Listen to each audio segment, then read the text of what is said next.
দুলাভাই, আপনার একটু লজ্জা করে না? বউ আর শালারটাকে বসে বসে খাচ্ছেন বলে? লজ্জা পাবে তো দূরে থাক, গোশত কম আছে দেখে নবাবের মতন আরো গোশত যাচ্ছে। যত সব বেয়ারা লোকজন। নিজের চেয়ে বেশ কয়েক বছরের ছোট শ্যালকের মুখে এমন কথা শুনে লজ্জায় মাথা নুয়ে ফেলে সেলিম।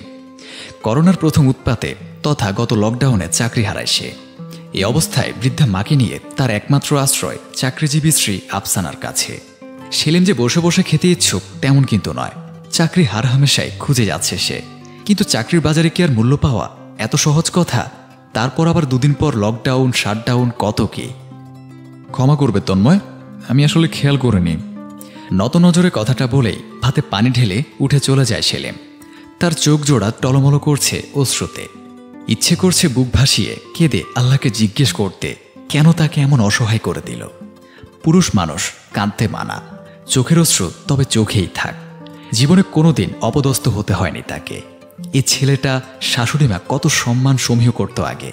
চাকরি হারাতেই যেন এক একজনের খোলস খুলে পড়তে লাগলো।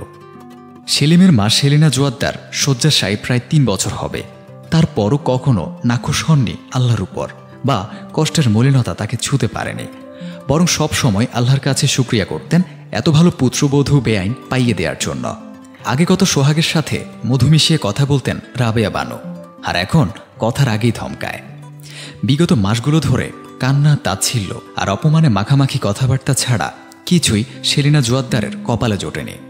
আজও কাঁদছেন তিনি নয়ন ভাসিয়ে। শোবার ঘর থেকে ছেলেকে অপমান হতে শুনে কান্না যেন থামছেই না, যেন বর্ষণ নয় স্বয়ং বন্যা এসেছে তার চোখ জোড়ায়। কি এক নির্মম পরিহাস ভাগ্যের। আল্লাহ, কি পাপ করলাম আমি আমার ছেলে, যার জন্য এই দিন দেখাচ্ছ। জীবনে কোনোদিন কারো সামনে ঝুঁকাওনি, কারো শরণাপন্ন করনি, আজ তবে কেন? আল্লাহ, আমার বাজানের জীবনকে আবার শুধরাই দাও। আমার সোজা সরল বাজানের এত অপমান আমার সহ্য হচ্ছে না। কাঁদতে কাঁদতে কখন যে বুকের ব্যথাটা বেড়ে গেল বুঝতে পারলেন না। ব্যথায় আর্তনাদ করে উঠলেন, আহ আহ। সেলিম দৌড়ে এলো, উদ্বিগ্ন চিত্তে জিজ্ঞেস করল, মা মা কি হয়েছে তোমার? ব্যথা করছে? ওষুধ খেয়েছিলে তুমি তোমার? সেলিনা জোয়াদ্দার কোনো রকম ইশারায় না বোঝালেন। সেলিম তাড়াতাড়ি ঔষধের বাক্স বের করল ঔষধের উদ্দেশ্যে, কিন্তু ওষুধ তো নেই বাক্সে। মনে পড়ল গতকালই তার মায়ের ঔষধ শেষ হয়ে গিয়েছিল বলে শাশুড়ি রাবেয়া বানুকে মাসের বাজারের সাথে নিয়ে আসতে বলেছিল। ছুটে যায় তার কাছে। রাবেয়া বানু তখন ছেলে তন্ময়ের সাথে বসে আয়েশ করে ভাত খাচ্ছেন গরুর গোশত দিয়ে। মায়ের ওষুধ কোথায় আম্মা? কাল যে আপনাকে আনতে বলেছিলাম সেই ওষুধ। মায়ের ব্যথা উঠেছে, তাড়াতাড়ি বলুন। টাকা কম ছিল আর তন্ময়ের মাশরুম খেতে মন চাচ্ছিল, তাই সেই টাকা দিয়ে মাশরুম এনে ফেলেছি। চমকে উঠে সেলিম। সে ভেবেই পাচ্ছে না এতটা অমানবিক মানুষ কিভাবে হতে পারে। কারণ রাবেয়া বানু খুব ভালো করেই জানেন ঔষধটা কতটা জরুরি সেলিনা জোয়াদ্দারের স্বাস্থ্যের জন্য। আম্মা, আপনি তো জানেন ওই ওষুধটা মায়ের প্রতিদিন খাওয়া লাগে, না হলে সমস্যা হয়। আপনি কি করে অমানুষের মতন সামান্য শখ মেটানোর জন্য মায়ের ওষুধের টাকা খোয়ালেন? দুলাভাই, আপনার সাহস কি করে হয় আমার মাকে কথা শোনানোর? আমাদের টাকায় খাচ্ছেন, ভুলে যাবেন না। খেতে পারছেন তাই তো বেশি। লজ্জা আছে নাকি তন্ময়ীদের? পরের টাকায় বসে বসে খাচ্ছ মা ছেলে, আবার বড় বড় কথা। আর এমন ঢং করছো যেন এই মারা যাবে তোমার মা। অবশ্য মরলেই ভালো বুড়িটা, আমাদের গাড়ি বসে বসে খাচ্ছে যত সব অকেজো। ওনার তো বিষ খেয়ে। মা একদম চুপ, অনেক বলেছ তুমি। পরিচিত নারী কণ্ঠ শুনে সচকিত হয়ে দরজার দিকে দৃষ্টি ঘুরায় সকলে। আফসানাকে এ সময়ে বাসায় দেখে সবাই কম বেশি অবাক। আর আফসানা, সে বিস্মিত, আশাহত, অনুভূতি শূন্য হয়ে পড়েছে। সে যা দেখছে তা সত্যি হচ্ছে তো? তার মা ভাই এমন আচরণ করতে পারে তারই স্বামী শাশুড়ির সাথে? মেয়ের ভটকে যাওয়া বুঝতে পারেন রাবেয়া বানু, তাই নিজেকে সামলে সাথে সাথে লেগে পড়েন মেয়েকে 7-5 বুঝাতে। দেখ মা, তুই যা বুঝছিস তেমন কিছুই না, আমরা তো শুধু একটু মজা। হাত দেখিয়ে থামতে ইশারা করে আফসানা। বড় বড় পা ফেলে নিজের বেডরুমে চলে যায়। গভীর চিন্তায় মগ্ন আফসানা। সে কিছুতে বিশ্বাস করতে পারছে না মানুষ কিভাবে পাল্টে যায়। কখনো ভাবেইনি আফসানা তার মা ভাই এতটা অপদস্থ করবে সেলিমকে। অথচ আগে তো সারাদিন সেলিমের গুণগান গাইত দুজনে। এখন আফসানার মনে হচ্ছে ভালোই হয়েছে চাকরিটা হারিয়ে। এই মানুষগুলোর আসল রূপ তো দেখা হলো। সেলিনা জোয়াদ্দারের ঘরে আসে সবাই আফসানার ডাকে। রাবেয়া বানুর মুখশ্রীতে লজ্জা ভাব, তন্ময়ের নত চোখ আর সেলিমের ব্যথিত মন। আমার কাল দুপুরের মধ্যে তোমরাই বাসা ছেড়ে চলে যাবে। তোমার ছেলের তো অনেক টাকা কামাই করার হেডম হয়েছে যে সে আমার স্বামীকে দেখায় সেই টাকাতেই থাকুক এখন তোমাকে নিয়ে। এসব কি বলছিস আপু? 1,000-5,000 টাকা মাইনেতে আমি কোথায় যাব মাকে নিয়ে? হ্যাঁ রে আফসানা, তুই সামান্য কথা এমন করছিস। আমরা তো মিথ্যে বলিনি। তোর জামাই তো আমাদের টাকাতেই খাচ্ছে, পরের জন্য মাকে ছেড়ে দিবি? উত্তেজনা ও চিন্তা দেখা যায় রাবেয়া বানু ও তন্ময়ের চেহারাতে। বিদ্রুপার্থে হাসে আফসানা। ভুল বললে, আমার স্বামী শাশুড়ি তাদের নিজেদের টাকায় খাচ্ছে। যেদিন কবুল বলেছিলাম সেদিন থেকে তার আমার বিষয়টা গুছিয়ে গিয়েছিল। আর তুমি কোন মাটি দিয়ে তৈরি? আজ তোমার বড়ই বোঝা মনে হচ্ছে আমার পরিবারকে। কই, যখন তুমি তোমার স্বামী সন্তান সহ আমার আর আমার স্বামীর টাকায় খেতে, তখন নিজেকে বোঝা লাগেনি? আমার আর আমার স্বামীর বাসায় থাকতে এসেছিলে, এমনকি এখনও তুমি এখানেই থাকছো, তাতে বোঝা মনে হয়নি নিজেকে? বিষ খেতে মন চায়নি? আমার বিয়ের 4 মাসের মাথায় তোমার পাথর হয়েছিল পেটে, তখন চিকিৎসার টাকা দিয়েছিল কে? ভুলে গেলে এত তাড়াতাড়ি? আর তুই তন্ময়, তোর লেখাপড়া ধ্বংস হতো যদি মানুষটা ভর্তির টাকা না দিত। কারণ তখন তোর এই বোন চাকরি পায়নি, পেতও না যদি নিজে কাজ না করে আমাকে পড়ার সময় না দিত এই মাতুল্য নারীটি। আর এই মাটির মানুষ যদি আমায় সাহস না জোগাতো, সাথে না থাকতো, তোরা আজ রাস্তায় থাকতে আমার স্বামী শাশুড়ি জায়গা না দিলে। আর কি বললে, পরের জন্য মা ছেড়ে দিব?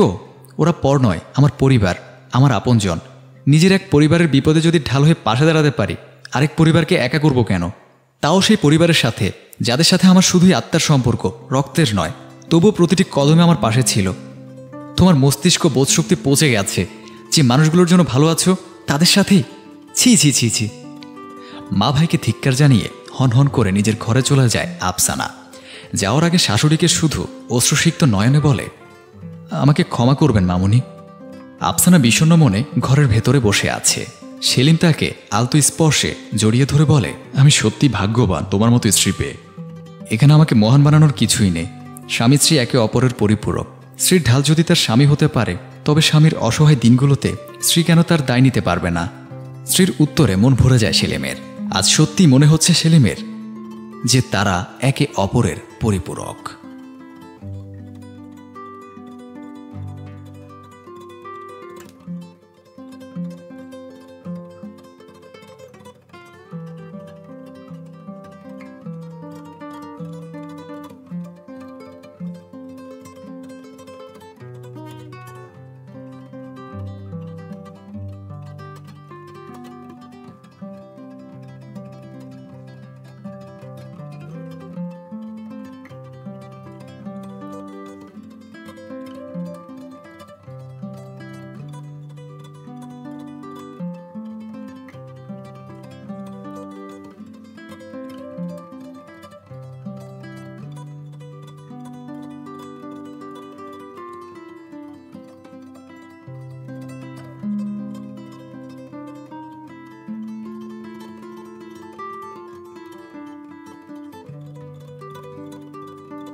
শ্বশুরবাড়িতে পা রেখেই বুঝতে পারলাম এ বাড়িতে সব কিছুই শাশুড়ি মায়ের ইশারায় চলে।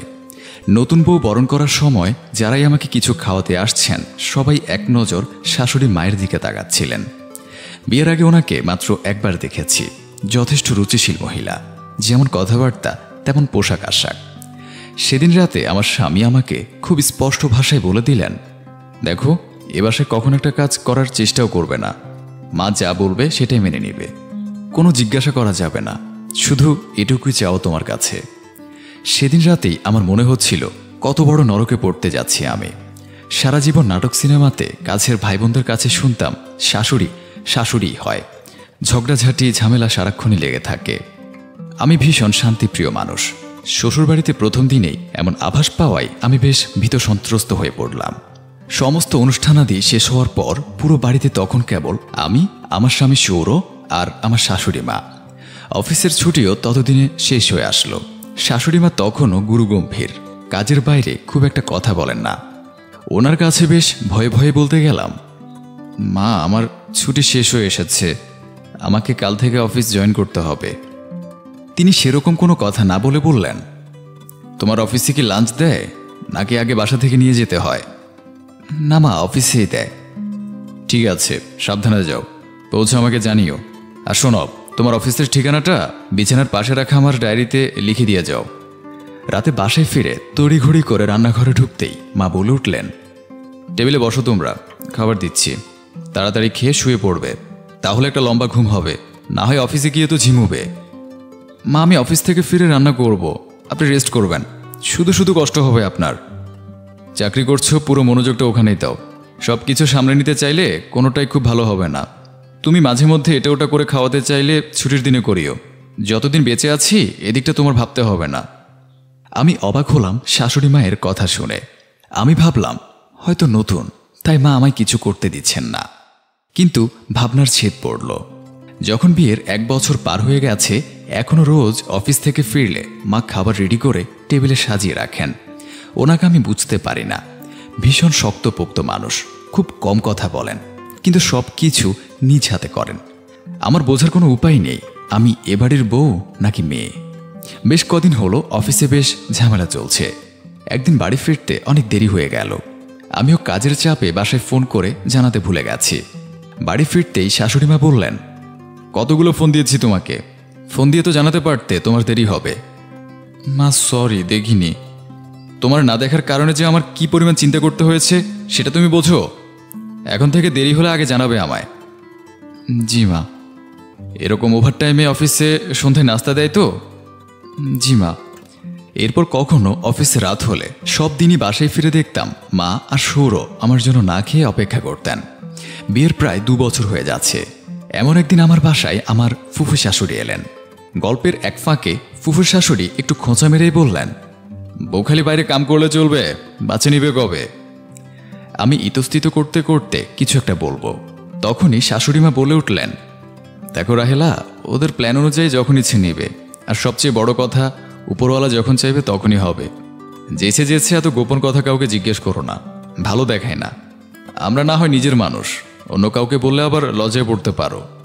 মুহূর্তে ফুফু শাশুড়ির মুখ চুপসে গেল। তৎক্ষণাৎ তিনি বলে উঠলেন, ভাবি, বউরা তো মাথায় তুইল না, পরে যখন দেখবে না মুখ ঝামটা দিবে তখন বুঝবা। আমার বাড়ির বউ কি তোমাদের বাড়ির বউয়ের মতো ঘরের কাজের লোক নাকি যে আমায় দেখে রাখবে? তোমরা তো আজীবন আমার সাথে খারাপ ব্যবহার করেছ, পায়ে ঠেলে রেখেছ পুরো বাড়ির লোক মিলে। আমি না হয় আমার বউরে আদর দিয়ে মাথায় তুলে রাখি, দেখবে কিনা দেখবে সে আশা তো আমি করি না। বাড়ি ফিরে আমি ভাবছিলাম, এত শক্ত সামর্থ্য মানুষ, কি দারুণ ব্যক্তিত্ব। তার সাথে আবার কেউ খারাপ ব্যবহার করতে পারে, তাকে আবার কেউ কমেন্ট দিতে জানে। ভীষণ কৌতূহল বোধ থেকে বেশ সাহস সঞ্চয় করে মায়ের সাথে গল্প করতে করতে জিজ্ঞেস করলাম, মা, আপনার সংসার জীবন কেমন ছিল? মা তখন বেশ দৃঢ় কণ্ঠে বললেন, শোনো মা, দুনিয়াটা শক্তের ভক্ত, নরমের জম। আমি সবসময় চুপ থাকতাম, তাই সবাই পেয়ে বসত। সরকারি চাকরি হয়েছিল, শাশুড়ি মা আমায় চাকরি করতে দেননি। পেটে তখন আমার সৌর, সে কি তুলকালাম কাণ্ড। তোমার শ্বশুর যাচ্ছে তাই ব্যবহার করতেন, ওদের এহেন ব্যবহারে আমার ঘেন্না চলে এসেছিল। পরের জীবনটুকু দায়বদ্ধতা থেকে শুধু ওদের জন্য করে গেছি, কোনো শ্রদ্ধা কিংবা কোনো ভালোবাসার ছিটে ফোটাও ছিল না। বলতে বলতেই তার চোখ দুটো বেয়ে পানি পড়ছিল। আমি কেবল অবাক হয়ে দেখছি এত কঠোর মানুষ কিভাবে কাঁদছে। মা তখন বলছিলেন, শুধু মন থেকে চাইতাম আমার ছেলেটা যাতে মানুষ হয়। ছেলেটাও আমার বড় হলো, আমিও বল পেলাম। সবসময় চেয়েছি এ বাড়িতে শোরের বউ যাতে আমার মেয়ে হয়ে থাকে। নিজে যা পাইনি, আমার ছেলের বউ যাতে সেই বিভীষিকার মুখোমুখি না হয়। শাশুড়ি তো সবাই হয় রে মা, কয়জনের অন্যের বাড়ি থেকে নিয়ে আসা মেয়েটার মা হয়ে উঠতে পারে বলো? অবাক চোখে আর ভীষণ শ্রদ্ধা ভরে আমি আমার শাশুড়ি মাকে দেখছিলাম। কি উন্নত একজন মানুষ।